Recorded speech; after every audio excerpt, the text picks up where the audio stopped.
Hi, it's Janelle. And Art. From and Grace. And Grace from Parsnips and Parsimony.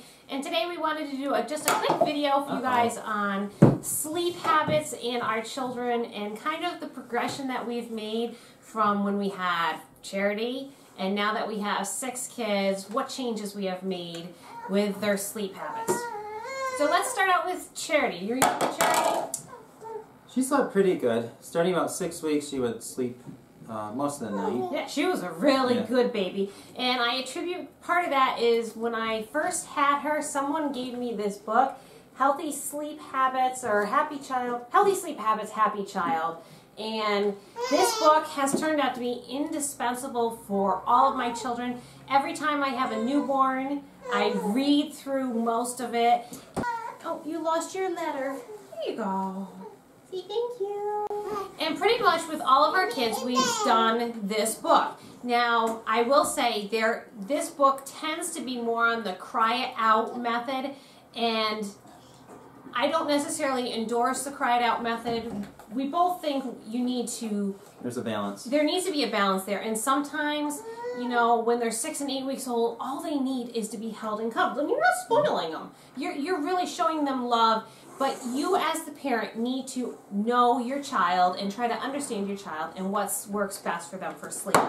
So right now, Grace is 10 months old, and how she sleeps is she gets up between 7 and 7:30 in the morning, and that's pretty consistent. Now, you know with kids, I mean, there's some days that they're going to wake up at some really odd time. But for the most part, she wakes up between 7 and 7:30, right? And say, Dad, if Mommy has enough time, she puts me down for a nap between 9 and 9:30. And she's not exactly my best sleeper, but she sleeps better than Mary. And then she sleeps until anywhere from 11 to noon. Now today she was really fussy about taking her nap. She didn't want to take a nap, but I knew she was actually just fighting the sleep. She was doing this this complaining voice. And she wasn't screaming because there was something wrong with her. She was just complaining. So I left her in her crib, and it took her about a half hour, but she fell asleep.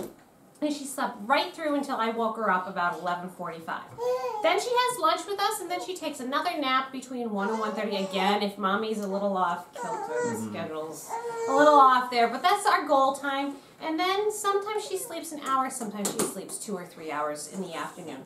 And then she gets up between 2:30, 3:30. It just kind of depends on her sleep, but that's her general window. And then she's usually in bed between 6:30 and 7 at night.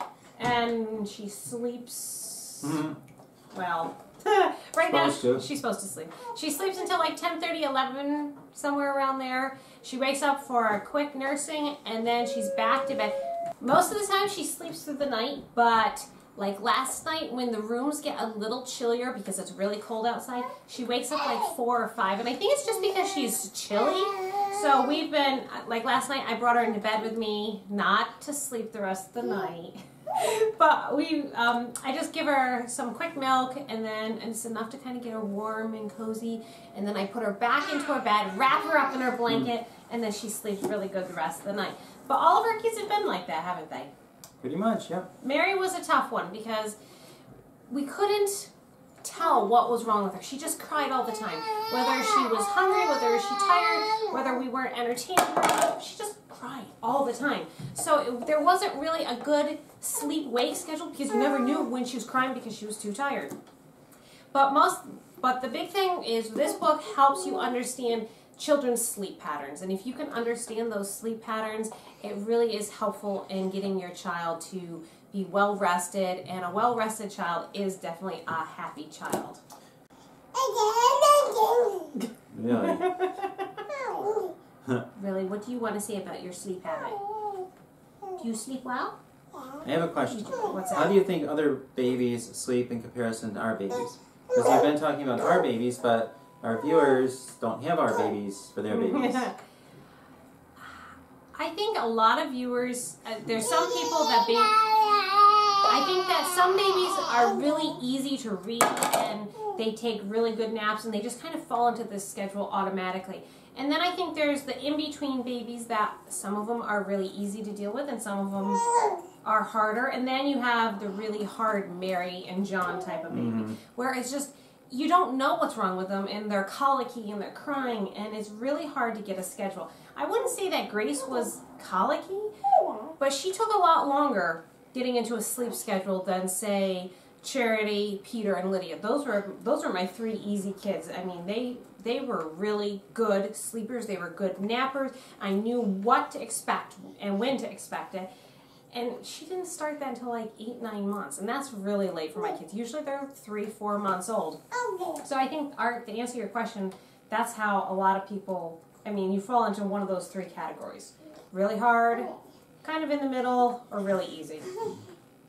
And if you guys have had any more than 1 or 2 kids, you probably have noticed that no 2 kids are the same. And when you have 1 easy kid, you're almost guaranteed another hard kid. You never have 2 easy kids in a row. No, you wouldn't want to do that. Yep. And Lydia was super, super easy. But then we had Mary. And Mary was a very difficult baby. Alright, so if you guys have questions about anything else about the sleep habits, that's what works for us. I will put the link in the description below for the name of that book.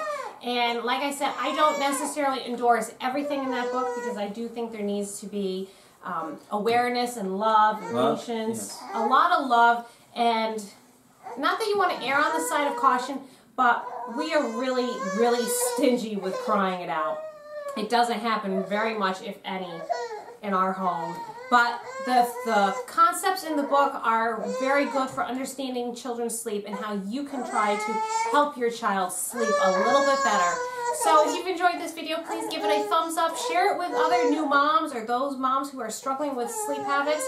And I will see you, or we will see you for our next vlog. Thanks for watching.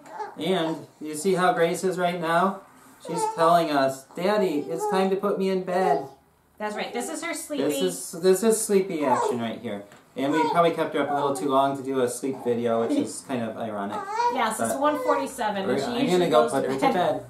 Night-night, Grace. Can you say night-night to everybody? Say night-night. Night-night. I love you. All right. Thanks for watching, guys, and we'll see you for our next video. Bye.